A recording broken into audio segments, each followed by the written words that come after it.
go live now. How's everyone been though? How's it going?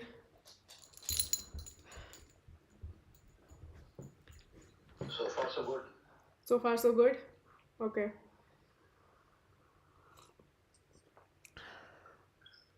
Damn.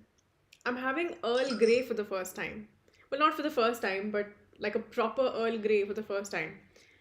I don't know if any one of you are tea enthusiasts or like usually I only have your normal masala chai. I've tried Earl Grey. I don't really.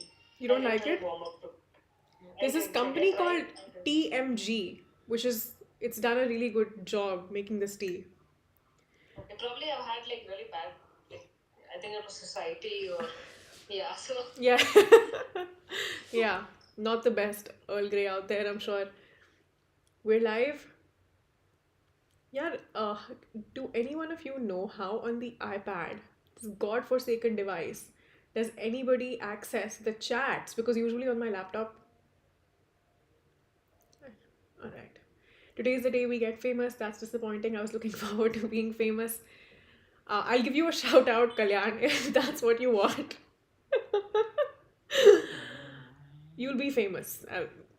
It's fine. You can use my platform. It's okay. I don't know how many of you guys have seen my video, the one that I took out on Chittavan Brahmins. It's not new for any of us, given that we've been reading Savarkar by Sampath, and he's spoken extensively about Chittavan Brahmins and their contribution.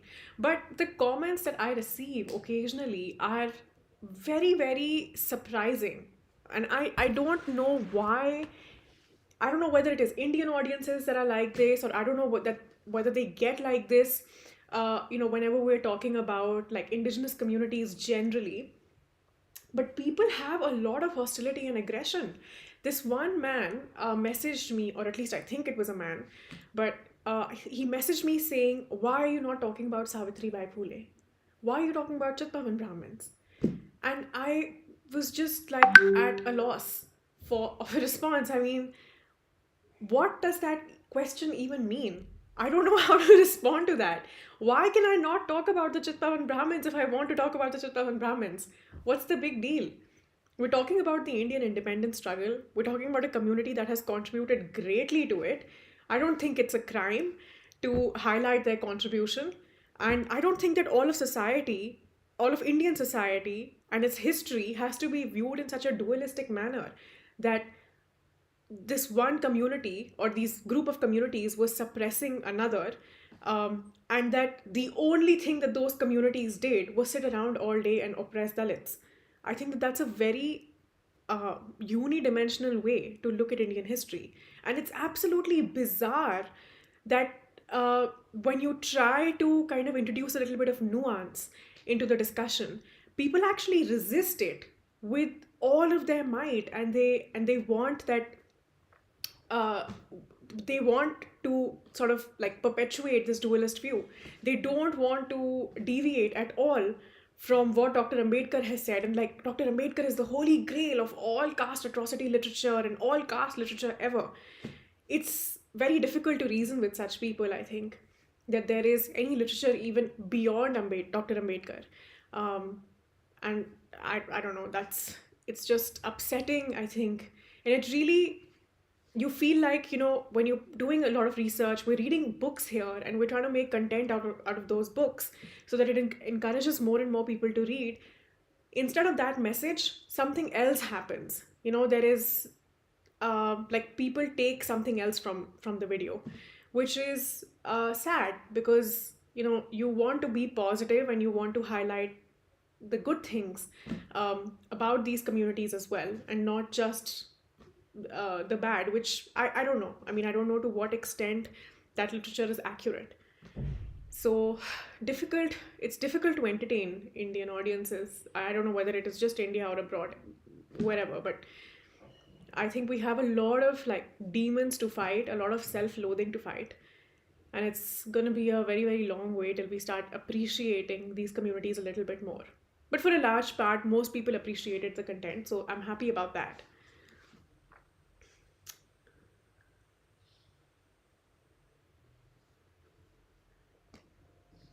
there's a lag between the Zoom and the live stream. Yeah, I there will be. I mean, that's completely natural.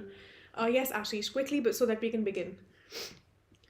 Just that I would wonder that if that young man or whoever it was knows the background of what Jyotiba Phule and Savitribai basically did, right? They stayed in the fold and they worked towards upliftment of the downtrodden Hindu society or Dalit Hindu society. Right. And that's the same thing that Savarkar also did. But and Yeah. that's why you should be actually continuing with this. And it's good that such people are watching this. Maybe for a research study. That's true. That's true. I think that version of Savarkar is not brought to the fore as much because in the chats he had also called Savarkar a fascist. Now I don't understand, where that's coming from, why that claim is entertained even, or why Savarkar's contribution towards, fighting caste atrocities is overlooked. It's a mystery to me, and I don't want to get into that propaganda because I think the message always has to be positive. It always has to be, about building each other up instead of tearing other people down. And I think like that's something that we should focus on as a community collectively. Um, Anyway, okay, the live stream is started. A number of people have joined in. Thank you so much for joining. We're going to begin with chapter 5 of the book, Savarkar by Vikram Sampath. We've been reading that and having quite a lot of fun with it. And I hope you guys have the books as well. And we're going to be doing these live streams at least once a week. And from next book onwards, we're going to be streaming these sessions on YouTube every day. So right now, these sessions are just for the members who have subscribed to the book club, but eventually these will be streamed every day for everyone and anyone to join. There will be premium features of the book club as well. However, if you just want to read along, the live stream is free of charge and it's available to everyone. So let's get started, guys. We're reading chapter 5. This is page 132. All right. The commemoration. Okay, this is London 1907. The commemoration of the martyrs of 1857, speeches at India House, and the articles in the Indian Sociologist brought Shyamji and his boarding house under the surveillance and attack of the British government and press. On 9th May 1907, as news came in about Lala Lajpat Rai and Sardar Ajit Singh's deportation, without trial, to the prison in Mandalay, Burma, for alleged sedition, a wave of indignation swept through Indians in London. The Indian Sociologist carried several articles and letters from leaders such as Dadabhai Naoroji, Bikaji Kama, and others condemning this act. Shyamji wrote in the June of 1907 editorial, "To us personally, the sudden disappearance of Lala Lajpat Rai from the field of operations in India under such painful circumstances has given a shock which we cannot describe in words. On almost the very day of his arrest, we received a highly pathetic letter from him imploring us to do all in our power to bring the Punjabi case to the notice of the British public and foreign press. Little did he think when he penned that letter that in less than 3 weeks he would be arrested and deported under a cruel and oppressive regulation of the so-called civilized government of India." Thereafter, a public meetings of Indians was held at India House on 7th June 1909. Presiding over it, Shyamji passed a public resolution condemning the unjust deportation by a tyrannical and oppressive alien government of India. In the course of his speech, Shyamji remarked, "We, representing the advanced section of the Indian people, absolutely deny the right of the British to remain any longer in India and are prepared to achieve Indian independence at all risks." He declared that all Indians serving the British government must be treated with suspicion and that they could not trust British promises any longer. A litany of abusive articles by several eminent British gentlemen began appearing in newspapers after this. F.F. Skirmay, a retired ICS officer, denounced the activities of India House and Shyamji, saying that several young fellows coming to England for studies have been ruined by these scoundrels, who have plenty of money and assist their young compatriots in finding tuition and lodgings. Sir Evan James, KCIE, wrote in an article titled Ambition and Sedition in India in the June issue of the National Review. Curiously enough, even in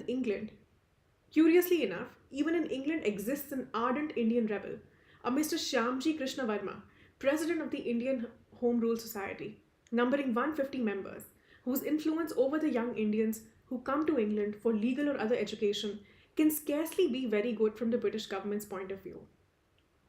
That the desirability of ousting the English from India is being widely taught is a fact. If once the tolerant millions are fully imbued with hatred of the British, our rule has gone. Our army may be strong, but it will be impossible to hold hundreds of millions in check if they are determined to get rid of us. The preambulation of political missionaries should be stopped and the prosecution of seditious speeches and articles in the press revived. We might give India autonomy, but it must be complete, as we cannot leave our white troops to be used as mercenaries by native rulers. You can see the condescension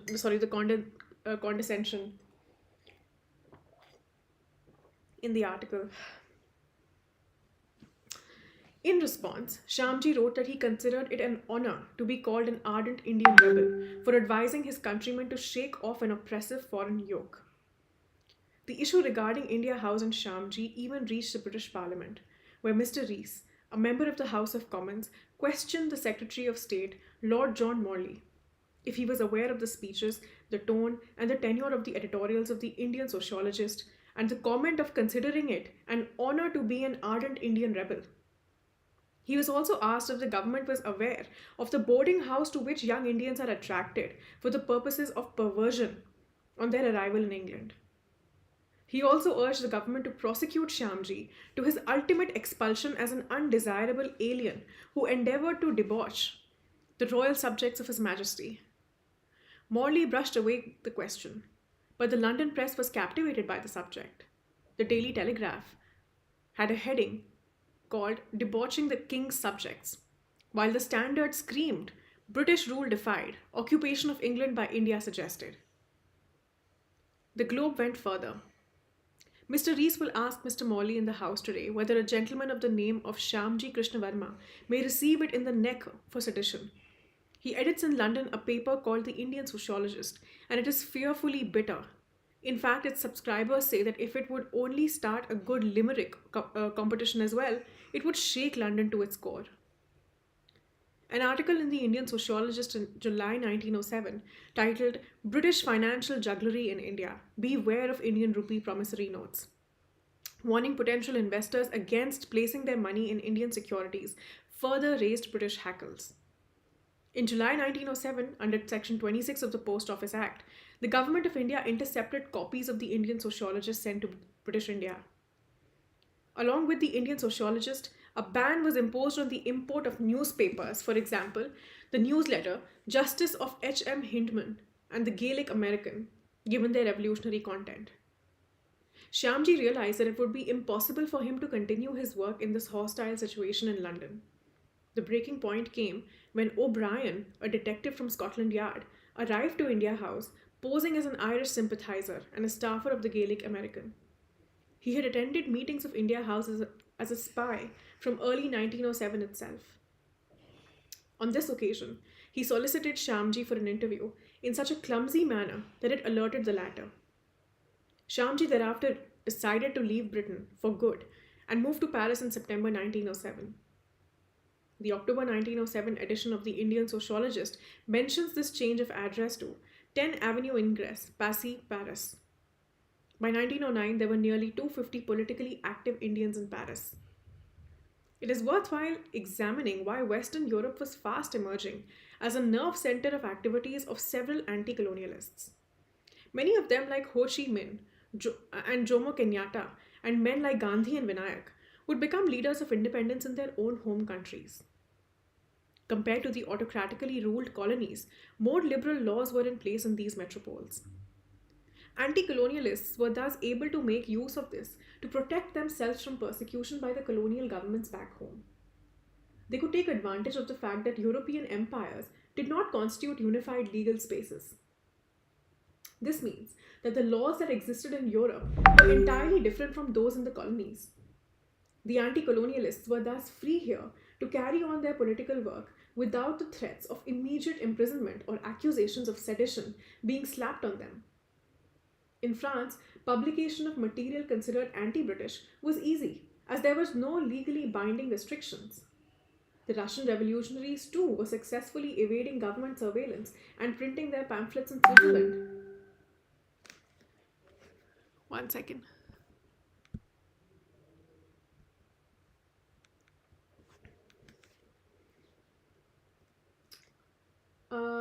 Where was I? Right, Switzerland. Continental Europe was also considered a safe place to learn how to manufacture bombs and explosives. As an officer noted in this official report of 6 December 1910, that Miss Perin Naoroji, granddaughter of Dadabhai Naoroji, with one or two others, was recently receiving instructions in the manufacture of bombs from a Polish engineer named Brączewski in a private flat in Paris.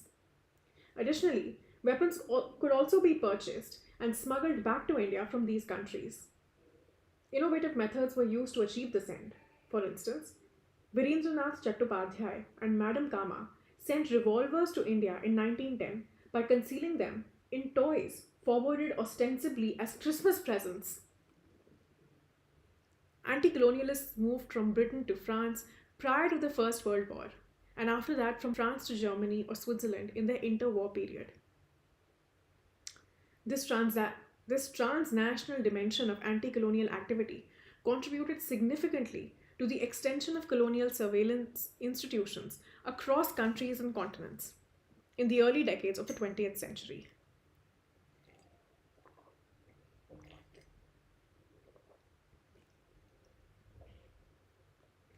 Anti colonialists created alliances with local liberation movements, white politicians, writers, intellectuals, and the press in order to amplify their views to a larger global audience. They succeeded in tapping the strong nationalistic sentiments and the fascination with justice, liberty, and democracy that existed in different European countries. With Shyamji's exit from London, the responsibility of the management of India House fell on Vinayak. He decided to concentrate largely on foreign propaganda, showcase the cause of India's liberation in countries outside England, and enlist their support. The Irish press came out in open support and regularly carried his articles. The Gaelic American of New York and its editor G. F. Freeman also became a willing partner in Vinayak's efforts. His articles were soon translated in French, German, Portuguese, Italian, and Russian newspapers, and thereby managed to thrust India's politics onto the world stage. A die-hard supporter of Shyamji and Vinayak, and an avowed communist, Guy A. Aldred brought an important Russian revolutionary to India House for an interview with Vinayak in mid-March 1909. Madanlal Dhingra too was part of these meetings. The revolutionary was none other than Vladimir Ilyich Lenin. What transpired between them is unknown, and even Vinayak concealed these details till almost 1937. Under Vinayak, the atmosphere at India House was completely transformed. The London press began to call it the House of Mystery, as one did not know what transpired behind its seemingly innocent high walls.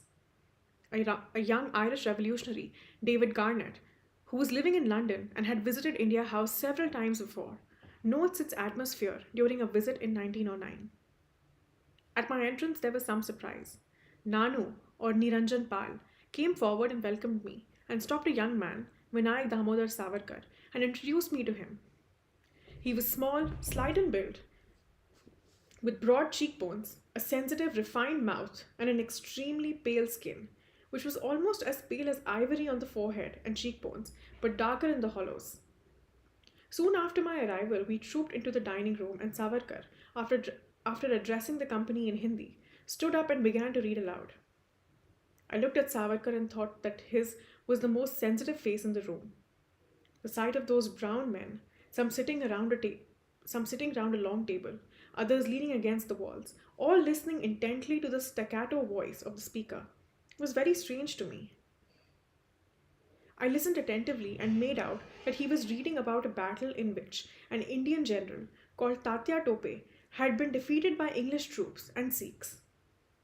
Savarkar was Savarkar was, although I did not know it, reading aloud a chapter from his extremely propagandist history of the Indian Mutiny called the Indian War of Independence of 1857. When he had finished his chapter, the greater part of the audience went into an adjoining room and someone put a record of Indian music on the gramophone. It was Vande Mataram. The seditious activities and pamphlets of India House became a constant feature in the London press towards the end of the decade, and also a topic for discussion in the British Parliament. Campbell Green wrote in the Sunday Chronicle dated 14th March 1909. India House looks pretty much like a hostel or a lodging house for students. That is the truth. The point of moment is it the whole truth or nothing but the truth? Those who profess to know, not only in London but in Calcutta and Bombay, will tell you that it is not the whole truth, that in fact it is far from the whole truth. Around the same time that Vinayak took over the leadership of India House, news emerged that the International Socialist Congress was going to be held at Stuttgart in Germany from 18 to 24 August 1907. Nearly 900 delegates from across the world were expected to participate and discuss matters related to colonialism, militarism, immigration, and women's suffrage. It was organized by socialist and labor parties in Europe. This was too big a platform to let go for Vinayak and his associates. They hoped to enlist the support of the powerful working class movements and other socialist parties from across the world, more so when colonialism was listed as a topic of discussion. It was decided that Madam Bikaji Kama and Sardar Singh Rana would attend the Congress as Indian delegates. Vinayak designed what was to become one of the earliest flags conceptualized for free India. It had 3 horizontal stripes of equal width, each of 3 colors. Green, the sacred color of Muslims. The center band was saffron, the sacred color of Buddhists and Sikhs, and the lower stripe being Hindu red. In the center, Vande Mataram, or salutations to the motherland, was embroidered on a golden brand. The top section had 8 stars in a row. The middle had the sun on the left and the moon on the right. These symbolize the different faiths and provinces of India. Speaking about this flag on the occasion of its anniversary celebrations in 1937 in Pune, Vinayak said, "When we designed this national flag, we had many flags of different nations in view. On the USA flag, a bunch of stars is depicted. Each star represents one state of the United States of America. Abhinav Bharat Society was founded by a band of young Indian patriots. The green color on the flag suggests this sense. Saffron is the color of glory and victory. Red implies strength." The British Labour leader James Ramsay MacDonald, who later went on to become the Prime Minister, tried his best to scuttle the invitation to Madam Kama and Rana as delegates. But the Indians were supported by Marxist labour leaders such as French socialist leader Jean Jaurès, German leaders August Bebel, Karl Liebknecht, and Rosa Luxemburg, and the British representatives of the Social Democratic Federation, H.M. Hyndman. In fact, in his speech there, Hyndman made a passionate plea for Indian freedom. India was conquered for the empire, not by the English themselves, but by Indians under the English, and by taking advantage of Indian disputes. If civilization is to be gauged by the standard of science, art, architecture, industry, medicine, laws, philosophy, and religion, then the great state of India at that period was well worthy of comparison with the most enlightened and cultured parts of Europe, and no European monarch could be reckoned in any way superior to Akbar, Shah Jahan, Aurangzeb, or Shivaji, while it would be hard to name any European minister of finance equal to the Hindu Rajas, Todarmal and Nana Fadnavis. Madam Bikaji Kama made history at the Congress by proudly unfurling the Indian flag of independence on 18th August 1907, overcoming all odds and opposition. She thundered with pride amid a protest walkout by Ramsay MacDonald. "This flag is of Indian independence. Behold, it is born. It is already sanctified by the blood of martyred Indian youth. I call upon you, gentlemen, to rise and salute the flag of Indian independence.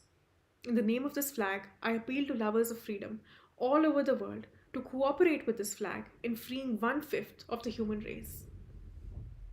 Moving a resolution in English, she went on to add, the continuance of British rule is positively disastrous and extremely injurious to the best interests of Indians.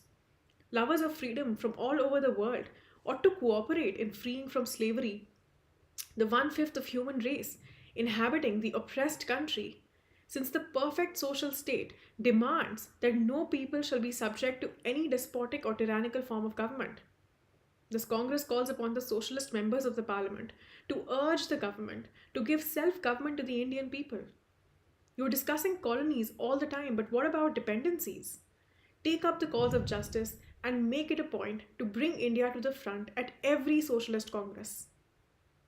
Madame Kama's speech was widely appreciated by the delegates, and she was hailed as India's Joan of Arc. Several independent Labour Party delegates stoutly opposed the resolution being brought to the Congress. Anglophile Miss McKillen strongly upheld the view that British rule was greatly beneficial and necessary for Indians. However, Hindman and other pro India leaders vociferously opposed this view.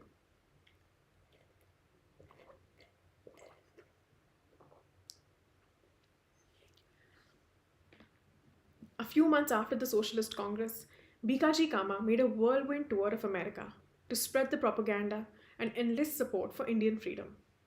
She was widely interviewed by the American press.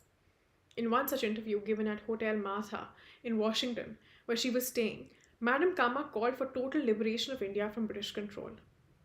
On 28 October 1907, addressing the members of Minerva Club at Waldorf Astoria Hotel, she said, the people here know about the conditions in Russia, but I don't think they know anything about the conditions in India under the English government.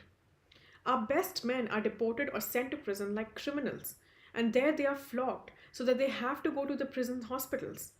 We are peaceful, we do not want a bloody revolution, but we do want to teach the people their rights and to throw off despotism.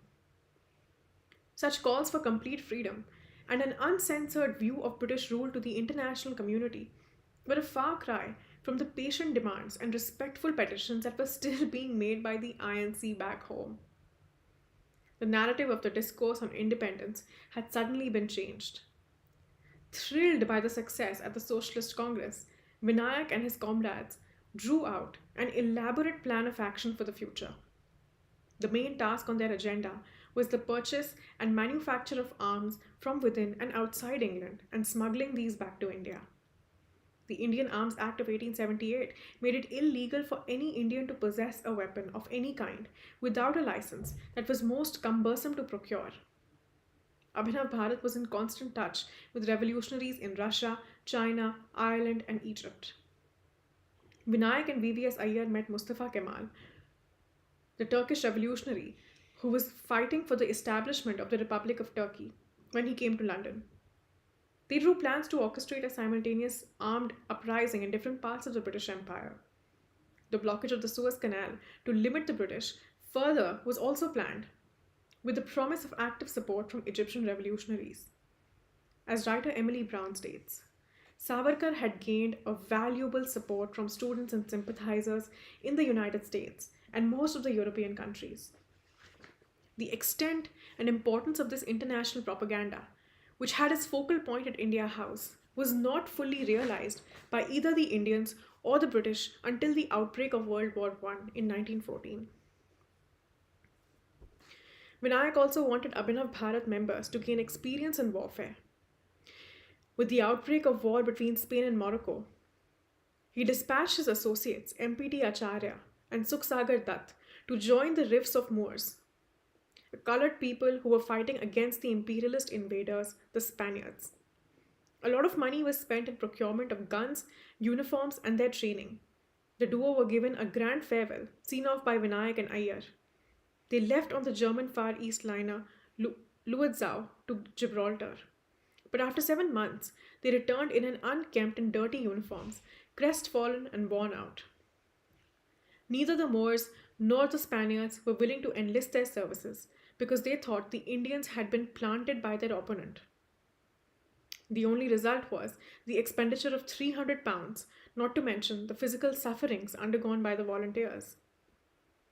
Without letting his spirits dampen, Vinayak decided to create a laboratory of sorts to manufacture bombs within India House itself.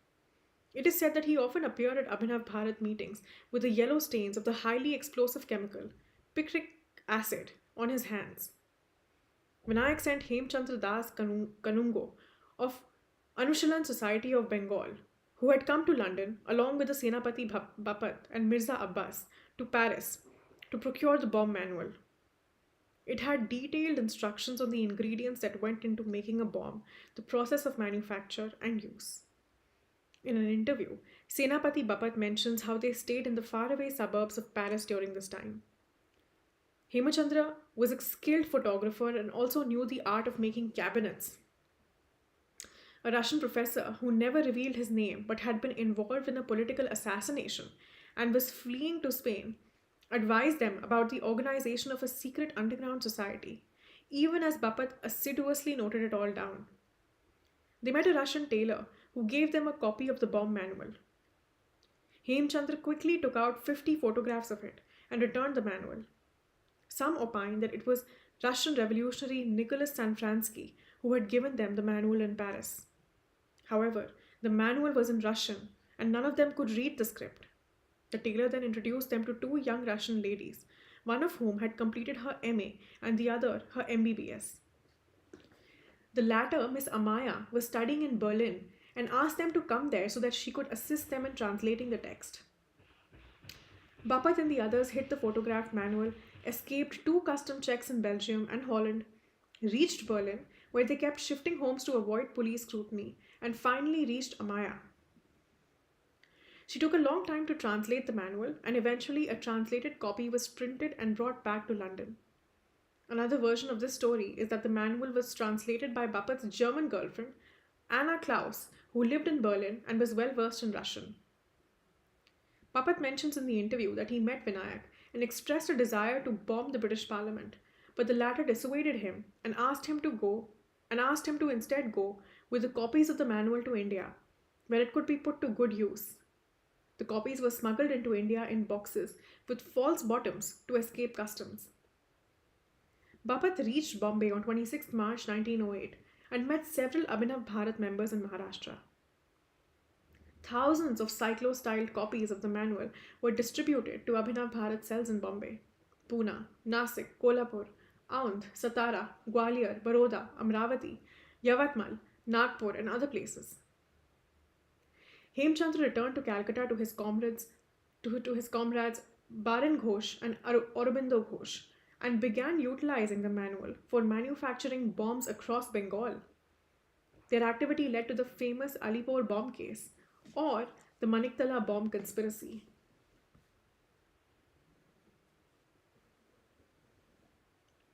This was the famous trial conducted against Bengali revolutionaries for throwing bombs in Muzaffarpur. Executed by Prafulla Chaki and Khudiram Bose on 30th April 1908, it was masterminded by Aurobindo Ghosh, his brother Baran Ghosh, and many other young revolutionaries of the secret society Anushilan Samiti. A 19-year-old Bengali member of the society, Khudiram, threw a bomb into a carriage carrying two English women, mistaking it to be that of the Calcutta magistrate Douglas Kingsford. While Chaki committed suicide when cornered by the police, Khudiram was later hanged. In a harsh and swift action, the government of India enacted the Explosive Substances Act and the Newspaper Incitement to Offences Act in June 1908. District magistrates were empowered to seize newspapers and presses deemed to be of seditious nature. Incidentally, the defending of Prafulla Chaki and Khudiram Bose in the Kesari, Tilak was charged with sedition, tried and sentenced to 6 years imprisonment in the prison in Mandalay, Burma. It is said that a copy of the bomb manual also reached Tilak. Thus, the activities of originating from India House sparked off explosions literally all across British India. In his newsletter dated 19th July 1907, Vinayak theorized the action of armed struggle, making a case against passive resistance that Tilak and later Gandhi postulated. He argued that the French had tried innumerable political experiments and various models of governance: uncontrolled monarchy, controlled monarchy to anarchy, monarchy appointed by the people, and democracy. They had even toyed with the idea of passive resistance, though through passive resistance, the French intended to bring the government to its knees by not cooperating with it at all levels. Such an experiment was conducted by some farmers protesting against government taxes in a vineyard of southern France. Large groups congregated, and the passive resistance began meticulously with the chiming of church bells across Narbonne. From students, workers, municipal councillors to representatives of local councils, soldiers, and even members of parliament participated. But in no time, the government clamped it down with martial law and excessive use of force and arms. The balance was to tilt invariably in favor of the one who had arms. Thus, passive resistance, argued Vinayak, was futile without the backing of arms. He wrote, when attempting passive resistance, it is assumed that all the human beings are noble. It is presumed that all government employees will leave their jobs. That is the beginning. But poverty-stricken people do not have the strength to live without government service, howsoever they may like to do that. Moreover, it is assumed that the rulers are also noble. It is assumed that they will not break existing law and will not promulgate new ones. That is the theory. But this is impossible. Rulers who are prepared to go against public opinion are also capable of making new laws and implementing old ones that were not used for years.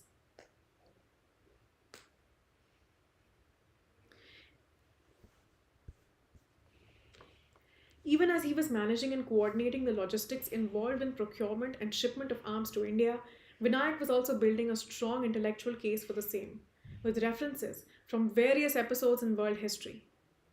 That the British considered Vinayak and his associates at India House a major threat is confirmed by the enormous amounts of money and time that Scotland Yard invested in gathering intelligence about its activities. There was always some Scotland Yard policeman hanging about on the street outside India House. The quantum of correspondence between various colonial policemen and officials of the intelligence branch and India office revealed the extent of this surveillance. But what exactly was the architecture of this British surveillance on India House and Indian students?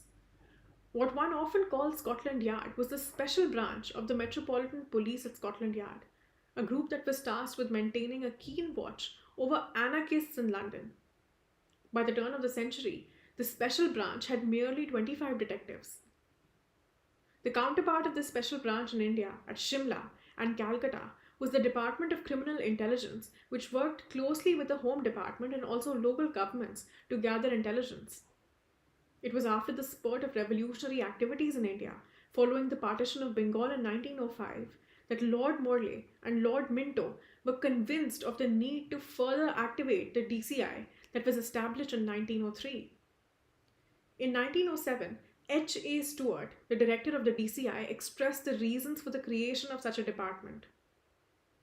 The formation of the Criminal Intelligence Department in 1903 was justified by the fact that the operations of the modern criminal in India extend over several provinces and cannot be traced by the local police. The operations of the professional sedition mongers are far more widespread, far better organized, and far more advanced than those of any professional criminals. The range of their activities includes England, America, Egypt, and Turkey, and they have no hesitation in allying themselves with our enemies and rivals in any part of the world. The director of DCI was a figure of importance within the Indian government and provided weekly reports to the Home Department and local governments on the emergent political situation.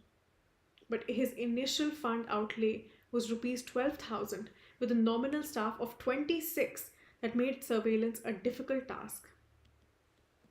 Stewart advocated the creation of a branch within the department that focused specifically on sedition. An act or word that was spoken or printed and which was deemed offensive or threatening to the security of the crown was deemed as sedition. Closely linked with it was the idea of conspiracy, where an individual joins a group to politically harm the state. The British government was deeply aware of the nature of activities the revolutionaries were carrying out. Stewart's deputy, who later became the director C.J. Stevenson Moore, writes, "The chief centers of the Indian political movement are Calcutta, Lahore, Pune, New York, London, Paris, and perhaps Japan. The chief agitators in their places are in close connection with each other, and the necessity for secret agents in America and London has recently been brought to notice in letters from London and Dublin. From Calcutta in the old province, the agitation in the new province has been engineered. The Punjab sends money down to Calcutta, which is probably distributed to the lead agitators in eastern Bengal and Assam. An outbreak of disturbances in Bengal is reflected in an outbreak of disturbances in Madras. Lahore and Rawalpindi in the Punjab send money to Peshawar in the NWFP, which is again used for stirring up the frontier tribes over the border. Political sadhus or missionaries tour all over India, New York, and Paris, send out letters which are used for disaffection in the army and among the civil population. And Shyamji Krishna Verma from London offers prizes and other attractions to those who will devote themselves to preaching the subversion of our rule in India. I pause here and we'll pick this up tomorrow from page 144.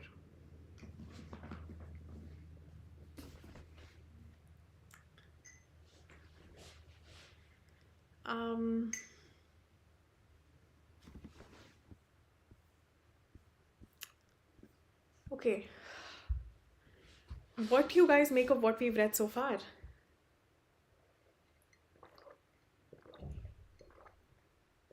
You know, one of the first things that I think of when I read this,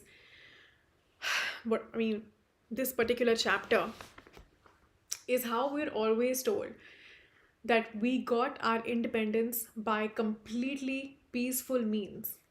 Isn't that the wildest thing that you've ever heard?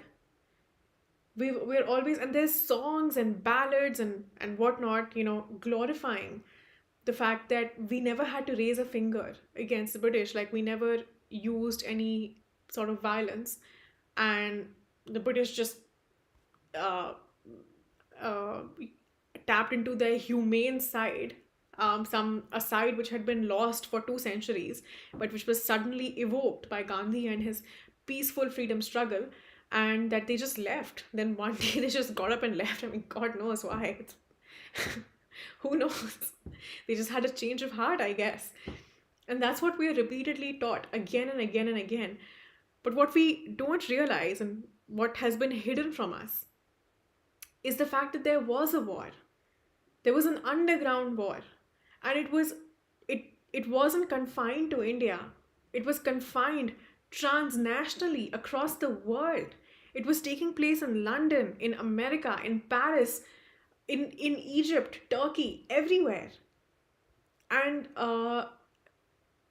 freedom lovers from across the world were supporting this cause. They were aware and they were sympathetic to what Vinayak Savarkar was trying to achieve.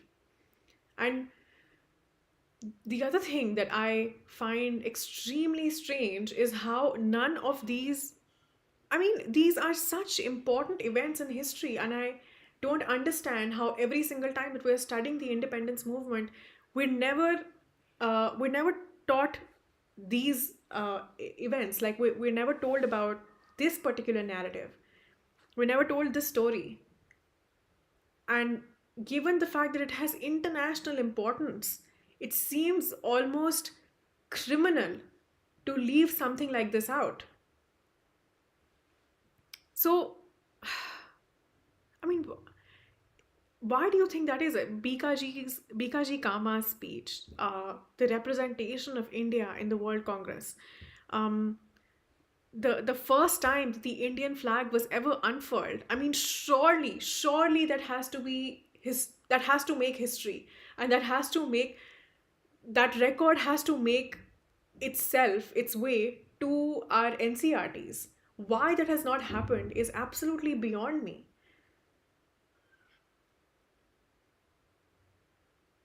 These incidents are mentioned, Uh-huh. but they are how they were in the background. Something happened, and Right. but we got independence through the passive resistance and satyagraha and all Yeah, that. Satyagraha, the Salt March.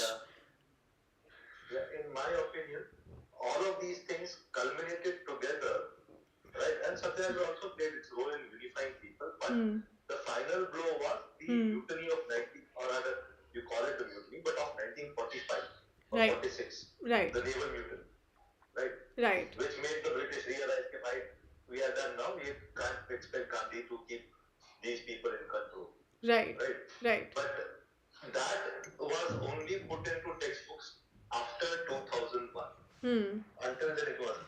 So there is a concentrated, it's very clear, there is a concentrated effort to sideline everything else and highlight something.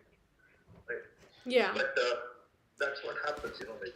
Because there are things of national importance. I mean, there's events of national importance that just do not seem to be making it to the forefront, and I'm just, it's like uh, it's wild to anyone. I mean, objectively speaking as well, these events are of eminent importance. I mean, you cannot cut them out because it's basically you're fabricating the freedom struggle then, right? You're teaching it um, in a fabricated fashion. I mean, there's absolutely no other word for it.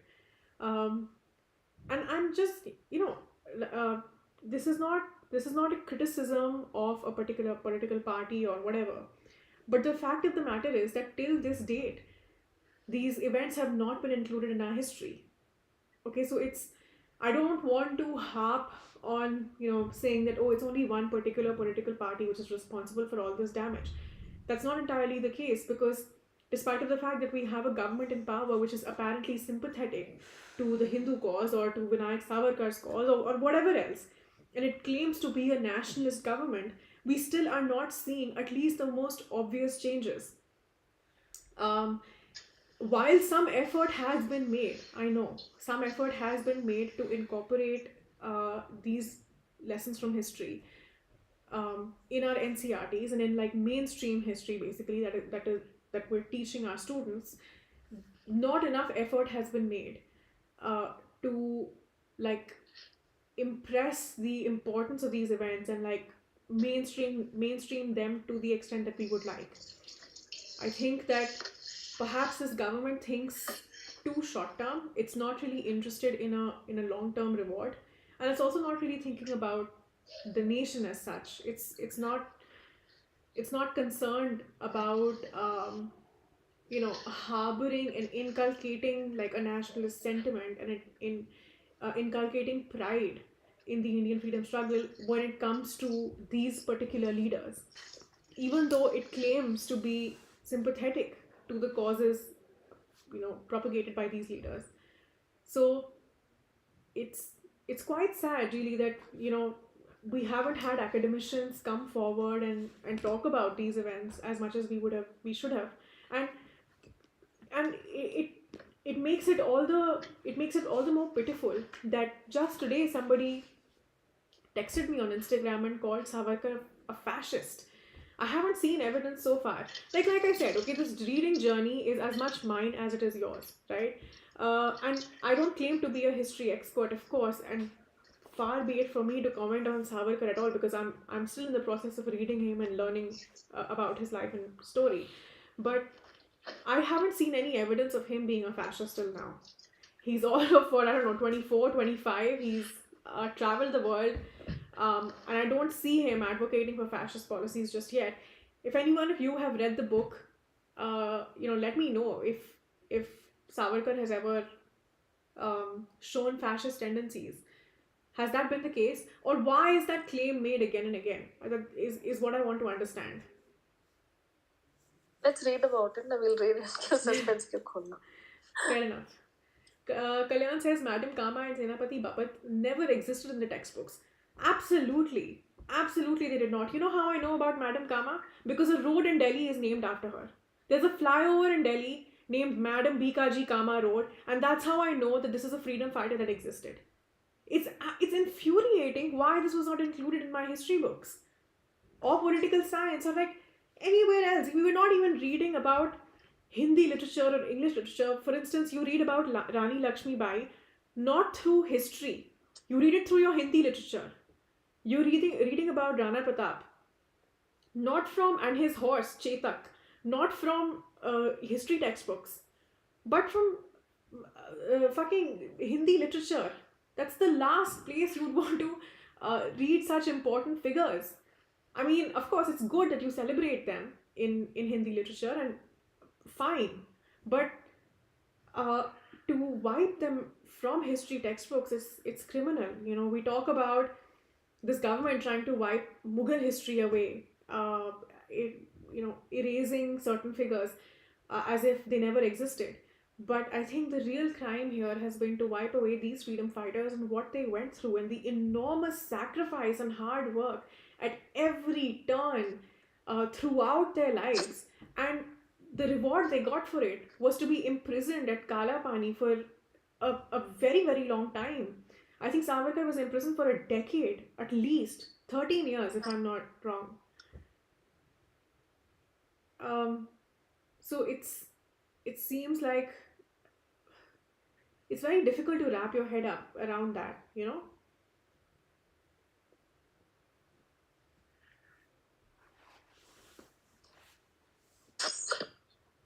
What else?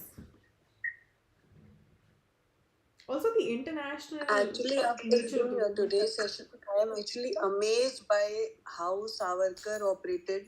Yes, And you absolutely. know, everything was happening on a foreign land, Yeah. but it was impacting everybody. And even the authorities in India were literally scared that they had a hunt for people, you know, and charging them against the fancy word of sedition.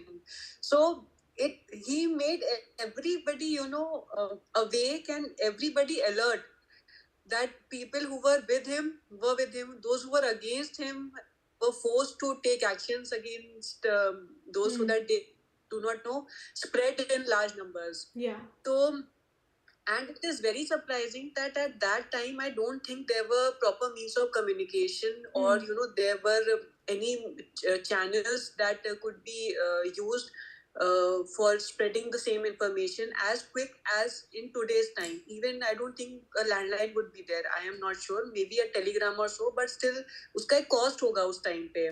And people then at that time did not have many resources.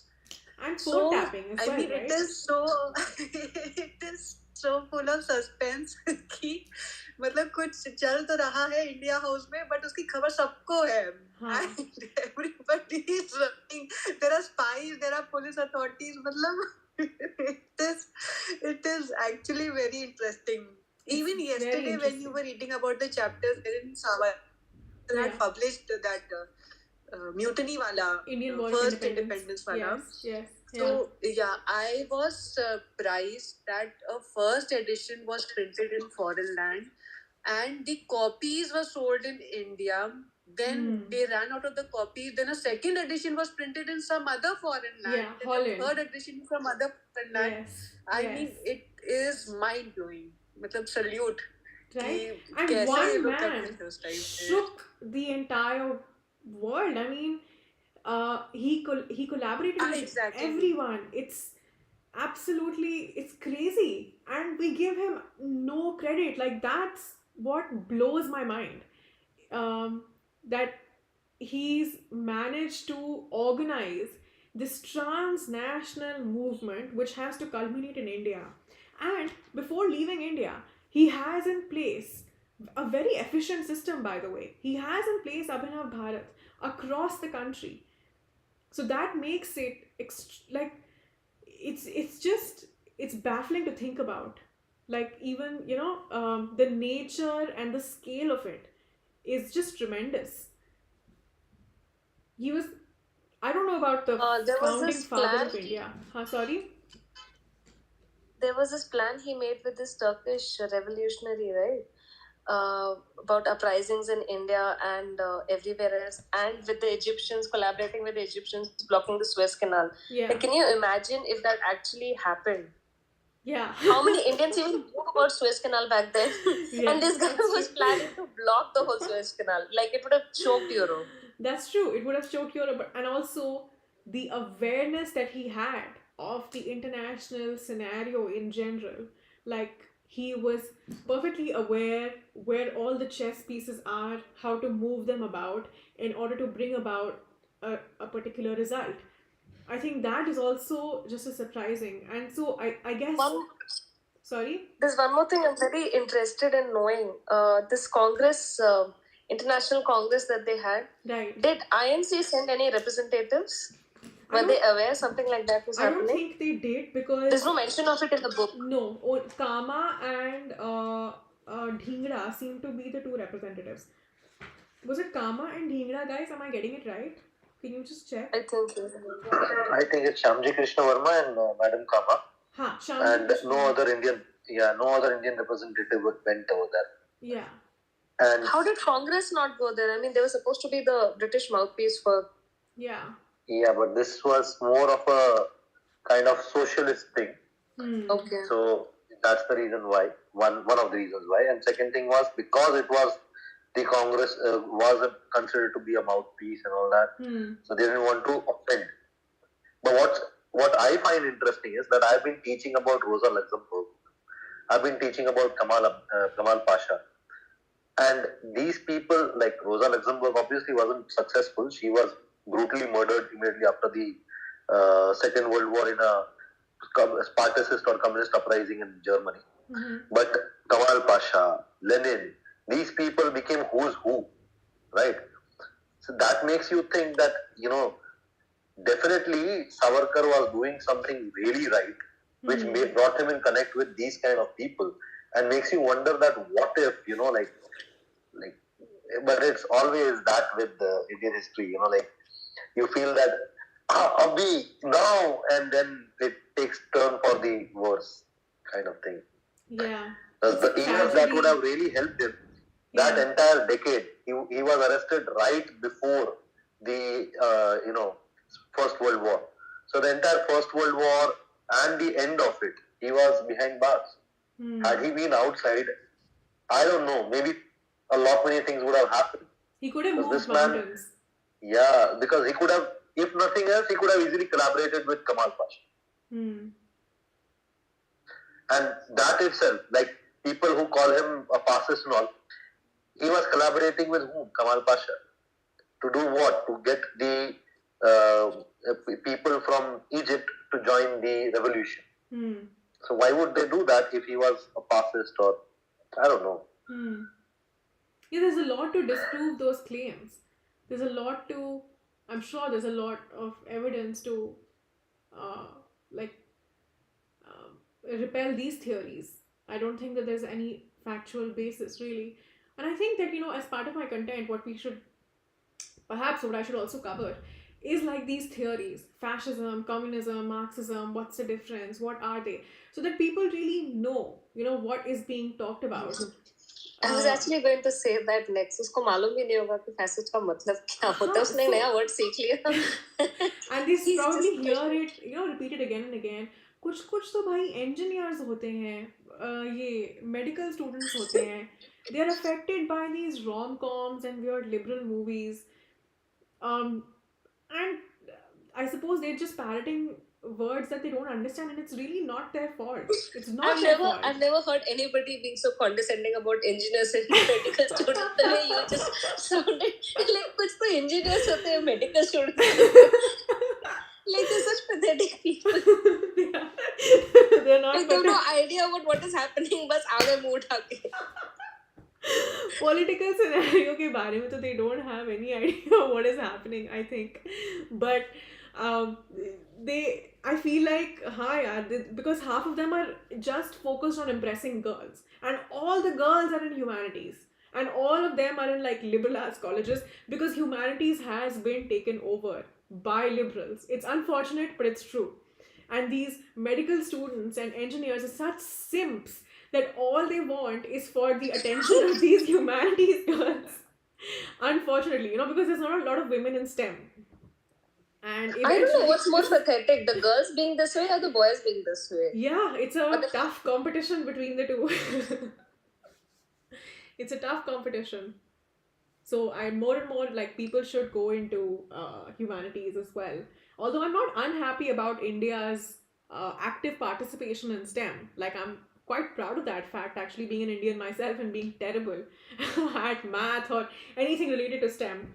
I'm happy, with the domain that I've picked. But it's nice to boast that you come from a country where these things are given a priority. So I'm not entirely unhappy about it.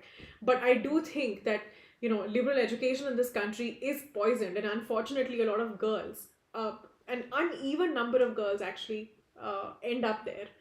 So it's unfortunate, but it's true. And I think hopefully it has to be fixed. Like there's so much, it's almost like there's this entire domain of social sciences that has remained untouched, and it's not been exposed to scrutiny, or like students have not been exposed to this kind of literature.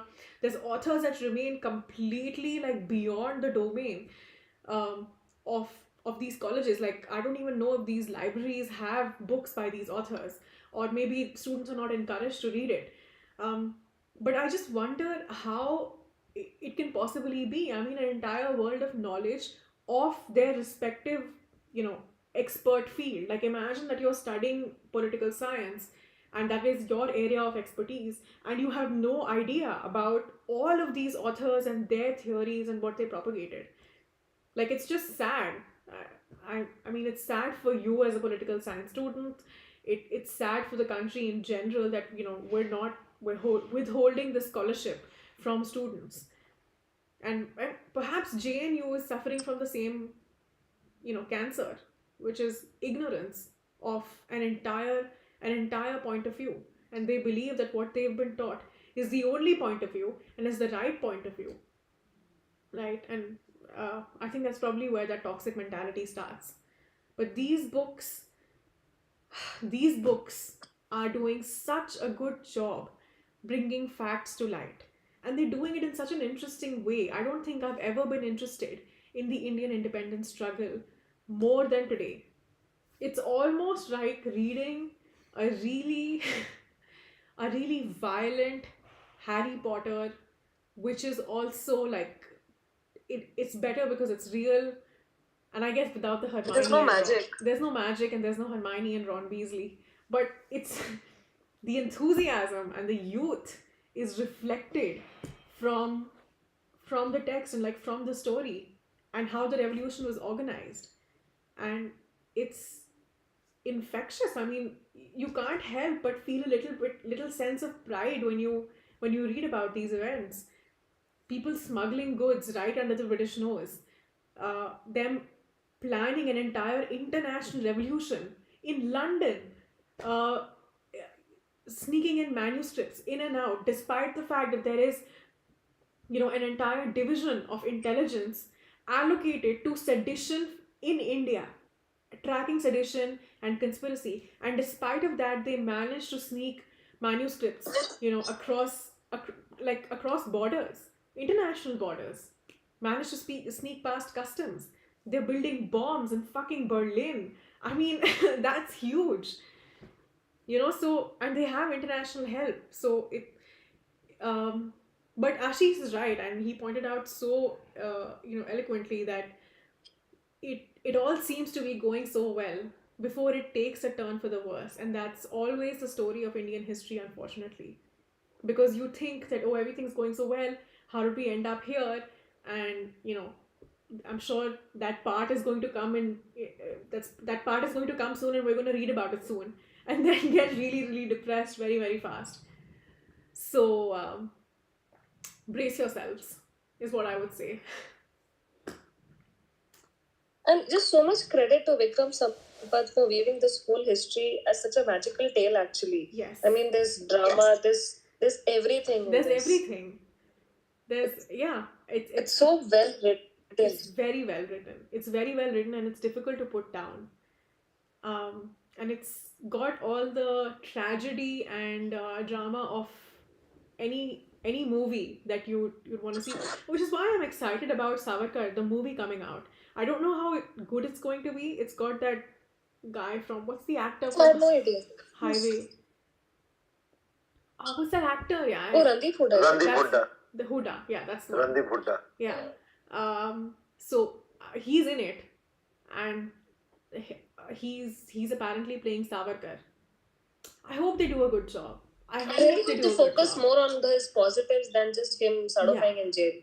Yeah, that would be I mean, I terrible. understand the I understand relevance, that's but 13 years of his life. That's 13 years of his life. Yes. But Abhinav Bharat and the bomb making and India House, like these activities cannot be ignored. And if the movie ignores it, like I would be so mad. And they have to make two parts of it, man. Like I don't think that the story, like imagine this being in a movie. Do you think like a 2 hour or 3 hour movie would be able to cover everything that we're reading right now? I don't know. I don't think so. There's so much tragedy in his life as well. You know, if you think about his childhood, his adolescence, how his high school life was, the plague hitting him and his village, and then hitting Nasik, where he had later moved. The number of people dying in his life, like that's all the stuff before the interval. You know, it's a good chunk of his story, which again cannot be ignored. So it's a I don't know how they're gonna do. And I'm actually a little bit nervous about it because I think they're gonna botch it up, and it's going to look, I know that'll make us all so angry. yeah, it really would, because I feel like it'll give the liberals, the pseudo liberals, something to outrage over, that this movie Yeah, is like that just, horrible Jhansi Ki Rani picture that Kangana made. oh my god, that's horrible movie. I mean, I didn't even मैंने watch. Trailer देखा and I was cringing. मैंने कहा क्यों किया इसने? Like she Same. could have just left it all alone. Same. Don't make a movie, yeah. Don't make a movie on subjects that you can't cover properly. Ugh. But मतलब every time I think of Rani Ki Jhansi, now I remember her first and then what actually happened. Like she and that horrible English actor that she had in the movie. I haven't seen the I haven't seen the horrible English actor. I saw parts of it. I couldn't watch the whole movie. I just Fair saw enough. parts of it. Fair enough. She's not a great actor. She's not a great political whatever. I don't understand the point of. I don't understand what she's doing, and I think people like that hurt the movement, hurt the cause more True, than true. they, credit to it. अगर तुम्हें कुछ नहीं आता तो तुम चुपचाप बैठो हाँ, प्लीज तुम तुमसे चुपचाप नहीं बैठ होगा जाओ ना. Let other people who are more scholarly than you, who are better equipped than you, take the forefront. Why are you, uh, like coming forward for all of this? Like it's सब कुछ just इनको ही करना है picture भी तुमको बनाना है director भी तुमको एक्टर भी तुम रेवोल्यूशनरी भी तुम सब तुम ही बन जाओ get a fucking PR team मतलब she really needs one. she really needs a PR team. I think she has like political connections. Like that's what I'm saying. That's the problem I think with the Hindu front today, is that um, you don't have competent people coming forward. And the reason for that is not that there are no competent people. The reason for that is that you've created such a system where nobody wants to come forward. And also, when people do want to, you are not letting them come forward. Like for instance, I'll give you an example. I see some of the cases being taken up, uh, which are like pro BJP or like pro nationalist, whatever. I don't want to conflate nationalism and BJP together, but I'm just kind of like, I'm trying to get a point across that basically the lawyers who take them up, A, often do a shoddy job, and B, are so heavily politically connected, that they often hurt the cause more than they benefit it. So for instance, I was like reading about, I don't know, some very important plea being filed in the Supreme Court, and it was filed by some BJP advocate or something. I don't remember, but I remember reading that he'd done a very terrible job and it was dismissed on a technicality, and that these pleas were not being filed by competent lawyers. So competence has to be favored above all else. It has to be competence that we have to recognize, and like let competent people rise up instead of just anybody and everybody. Someone with like, and I hate saying this, but somebody with terrible English, doesn't know what he's talking about, hasn't read the law. Unfortunately, these things matter. Unfortunately, these things make a difference in court. And if you're not well spoken, then you're gonna hurt the cause more than you can benefit it. Like you're not adding anything to it, and in fact you also end up taking something away from it. I think these people are doing it more for their own personal cause Exactly, than that's for what the I'm cause saying. itself. Yeah, that's what I'm saying. Exactly. They're doing it for their personal cause. And nobody competent is allowed to rise up. That's the problem. Veeru Dharminder की आवाज में what? इस वीरू कहानी में emotion है, drama है, tragedy है, action है, अब तो एनसीईआरटी में डाल दो. Right. Sholewala or could be Veer Savarkar. BJP prefers sycophancy over competency. Yes, I agree. 100%. 100%. They're a very incompetent party, dude. They're a very incompetent party, and I have like no qualms saying it, despite the fact that everybody on Instagram calls me a Sanghi. It's ridiculous. Ugh. Like, if I have to hear I'm a Sanghi one more time, I'm like, guys, you do not know. You do not understand. No, don't say that. Don't say that, because I'm sure a lot of people will call you again. They do. I keep clarifying. I've been threatened by a BJP dude saying ये post हटाओ, मेरे चाचा विधायक हैं and he's just been elected and we are going to delete your Instagram account. I was like, please delete it. I'm not getting paid for this. This is stupid. I'm not getting any money. I cannot spend my life in poverty at the time. I don't get paid enough for this shit. Yeah, this is stupid. Whatever that is. नहीं चाहिए मुझे drama. करवा दो delete, please. He just backed off so fast. He was like, that's not the reaction I was expecting. Like, oh sir, maaf kar do sir. Nahi sir. Yeah. Anyway. Alright guys, that brings us to the end of the session. We are going to resume tomorrow from page number 144, right in the middle. Yeah, okay. Let's meet tomorrow at 9 o'clock. And everyone who's joined the live stream, thank you so much for coming in. If you like the sessions, you don't have to, I mean, you can either join the book club or you can just wait for another half a month till we finish the book, and you know, the next book onwards we're going to be streaming for free. So watch out for that. I'll be making an announcement on that very, very soon. Okay, that's it for now, guys. So see you tomorrow. Okay, bye, good night. Bye.